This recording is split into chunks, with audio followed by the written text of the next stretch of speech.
siang teman-teman semua. Selamat siang. Hari ini saya akan mengadakan sosialisasi praktik baik menyangkut coding dan kecerdasan artifisial. Namun sebelum saya mensosialisasikan ini materi coding dan kecerdasan artifisial praktik baik ini, mungkin teman-teman sudah pernah dengar istilah coding dan AI mesti pernah dengar ya? AI. Halo Pak. Di seratan tadi sudah pernah dengar, sering kita dengar sehari-hari menyangkut AI atau dalam bahasa Indonesia kecerdasan artifisial, artinya kecerdasan buatan, atau dalam bahasa Inggris intelligence artificial intelligence. Maaf bahasa Inggris bagus. Nah, jadi ini dalam kegiatan ini kita sebagai sekolah perlu menyiapkan pemahaman kita sebagai guru menyangkut mata pelajaran coding ini di dalam menghadapi era digital saat ini. Mata pelajaran coding juga menjadi tantangan kita bersama di dalam industri dan masyarakat sekarang. Mungkin teman-teman lihat ada istilah industri 4.0 dan masyarakat 5.0 di materi itu. Itu masyarakat 5.0 itu, kalau teman-teman lihat di internet itu konsep masyarakat yang super cerdas, yang menggabungkan teknologi dengan AI.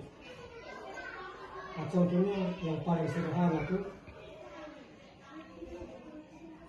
yang kita sering pakai itu, kita penerjemah otomatis. Ketika potong di YouTube kita potong anak-anak pemalas ketik, dia bilang film anak-anak dengan sendirinya ini teknologi ini membaca kita punya suara, mengubah ke dalam bentuk teks. Itu yang kita bilang penerjemah otomatis. Ada berupa teks, ada berupa suara, ada berupa dokumen, itu ada macam-macam.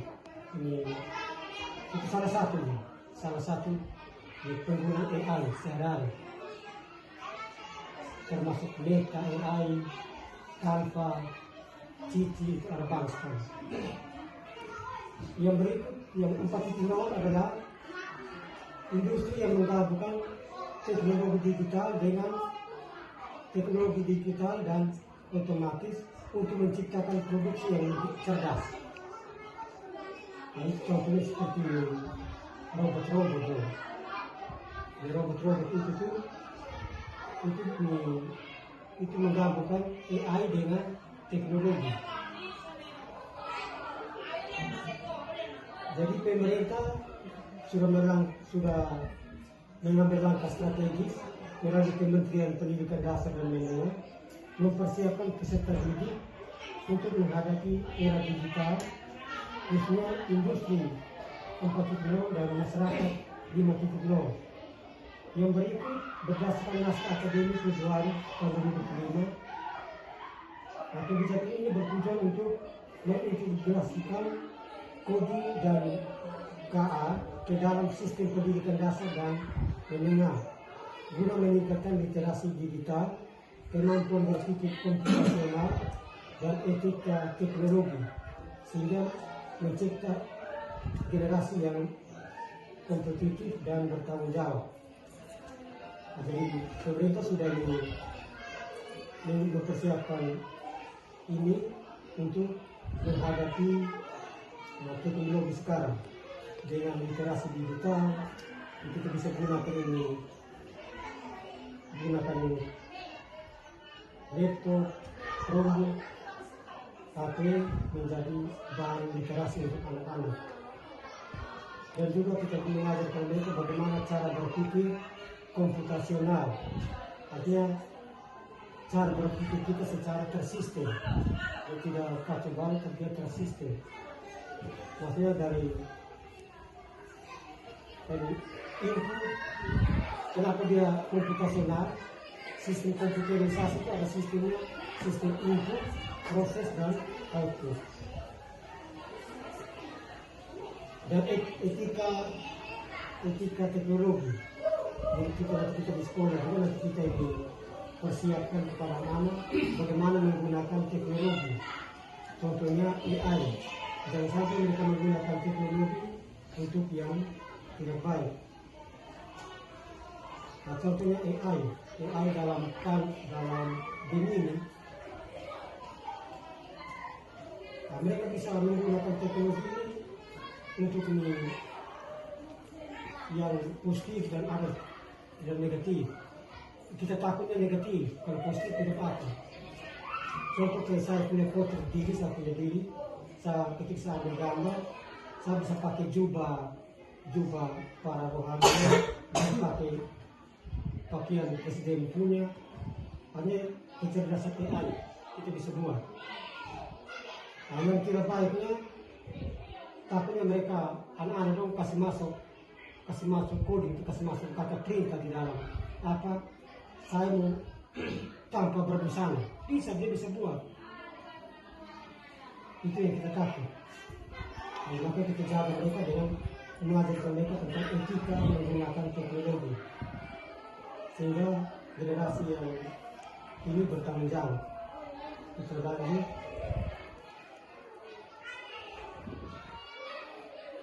dengan manfaat bagi peserta didik itu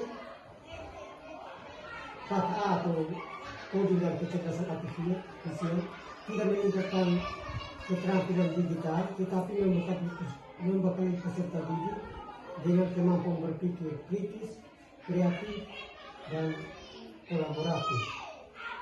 Dengan pendekatan inklusif, kebijakan ini memastikan semua anak, baik di kota maupun di desa, dapat menguasai teknologi. Nah, jadi dengan adanya mata pelajaran coding ini, kita mempersiapkan anak kita ke setar inklusif, artinya merangkul semua, walaupun mereka di kota, di desa yang ada HP, sama ada HP, kita merangkul semua, supaya mereka jadi bisa mengenal, memahami dan bisa mengaplikasi teknologi. Contoh yang kecil-kecil saja, kita kasih tugas mereka bisa ada istilah plug dan unplug. Plug artinya dia menggunakan internet, dan unplug menggunakan tidak menggunakan jaringan internet. Itu bisa kita modifikasi dalam setiap mata pelajaran. Sebenarnya ini coding dan itu dia serumpun, dia satu serumpun, sehingga saling melengkapi. Nah, ketika kami perhatian di sana, ada bab-bab tertentu yang sudah dibicarakan tim, coding tidak perlu lagi, dia cuma melalui dia punya hubungan erat.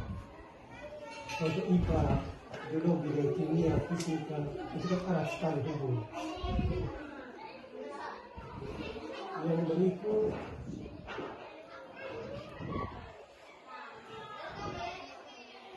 coding dan kecerdasan artifisial untuk generasi emas.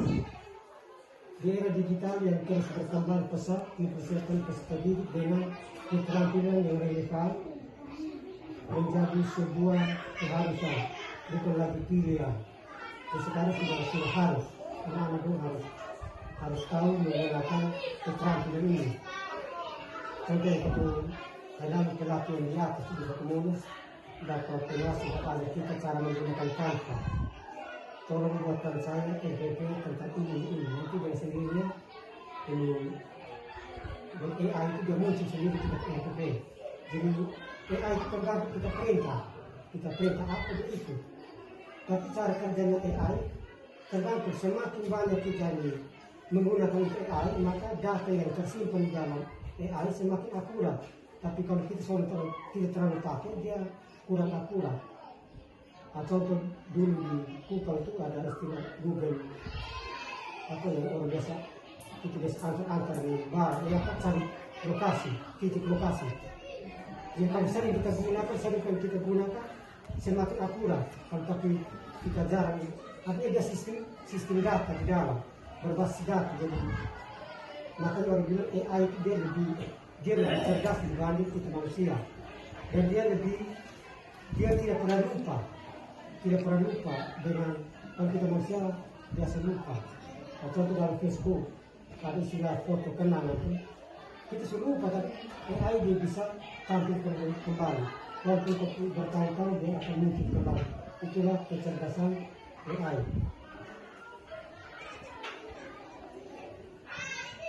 Kita lanjut yang berpikir secara komputasional. Jadi anak-anak mempersiapkan mereka untuk berpikir secara komputasional, artinya fondasi utama untuk dalam belajar coding atau KTA atau AI. Ini adalah kemampuan untuk menyelesaikan masalah secara sistematis dan efisien. Lainnya seorang ilmuwan komputer. Naskah akademik KTA menjelaskan dan berpikir komputasional mengajarkan peserta didik untuk melakukan proses dekomposisi, artinya menyelesaikan masalah yang besar menjadi masalah yang kecil, bagian kecil. Contoh sederhana begini, menyelesaikan masalah besar menjadi masalah kecil. Contoh ke Paneris kita pilih dia jadi ketua panitia ujian nasional, ujian sekolah. Itu masalah besarnya adalah panitia ujian sekolah.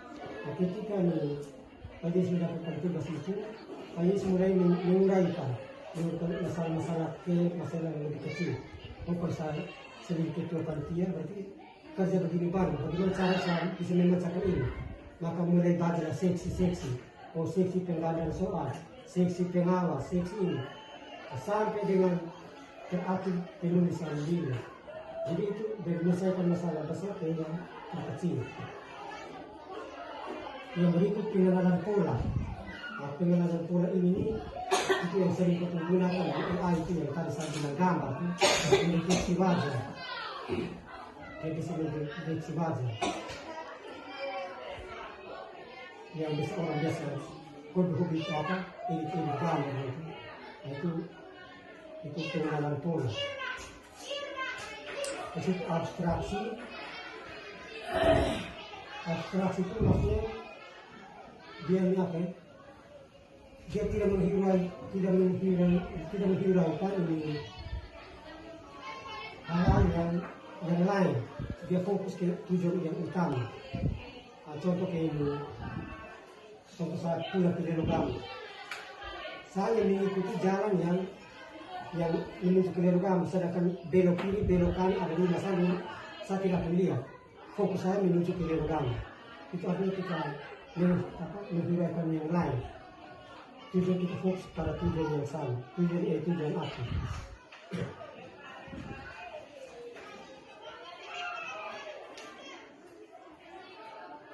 Serta yang terakhir itu algoritma. Itu berbasis data, jumlah data. Yang berikut keterampilan yang sangat penting dalam menghadapi kompleksitas masalah di dunia nyata, baik dalam konteks teknologi maupun kehidupan sehari-hari, dengan berpikir komputasional. Peserta didik dilatih untuk menganalisis masalah, merancang solusi dan implementasi secara terstruktur. Kita lanjut. Yang tadi bertahu saya sempat menyangkut literasi digital. Jadi kita bisa menggunakan siswa untuk berliterasi. Jadi dalam pelajaran kita jangan hanya kasih tugas doang, tapi kita manfaatkan mereka dengan HP. Jadi kita kirim tugas lewat HP, lewat WA, bisa kita manfaatkan itu. Saya ingat dulu yang kita masih corona itu kan kita sering buat begitu.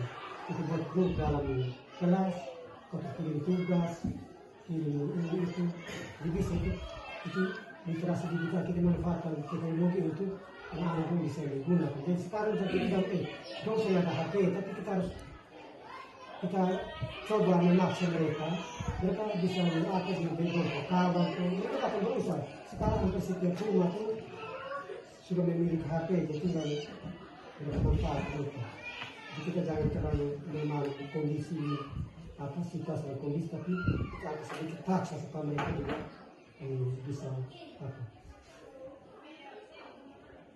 Dan juga kita guru di sekolah, jadi kita sering menggunakan alat-alat yang ada di sekolah, Chromebook, laptop, Infocus, bahkan yang kemarin datang juga kita gunakan itu sebagai anak-anak dalam literasi digital, termasuk kenalan video-video, kita kan akan IPA, bahasa Inggris juga untuk komunikasi percakapan bisa dan bisa gunakan teknologi ini karena bisa terbiasa.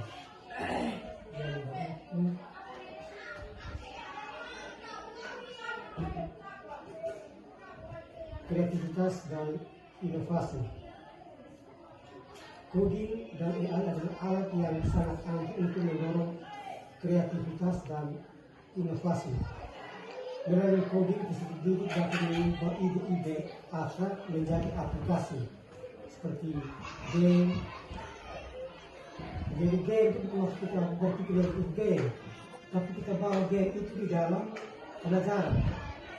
Jadi bukan game yang bermain dua satu, ada game yang dalam pelajaran. Silakan cari di internet game untuk ini, untuk ini mata pelajaran ini, untuk ini bab ini, materi ini ada yang kita cari. Jadi kita bisa cipta sendiri juga bisa. Tinggal kita menggunakan salah satu aplikasi yang tersedia di AI.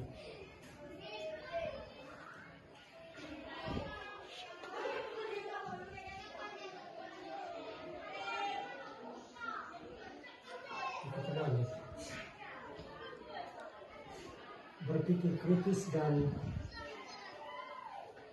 pemecah masalah. Setiap baris kode yang ditulis dan setiap algoritma yang dirancang membutuhkan pemikiran kritis dan kemampuan memecahkan masalah yang kuat.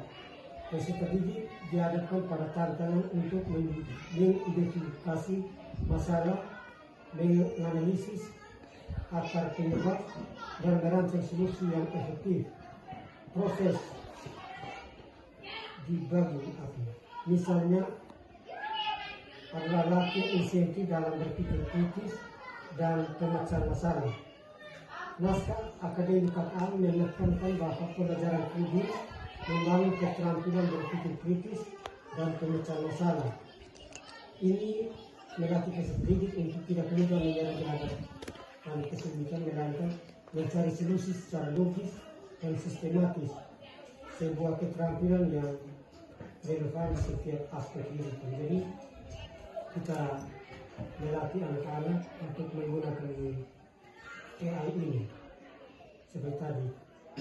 Biasa anak kebanyakan cici dong kerja tugas, kita guru kebanyakan gini kantor, biasa kerja kita punya tugas guru.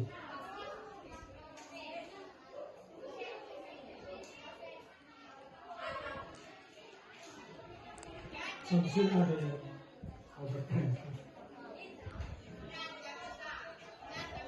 Jadi kita terus melatih siswa.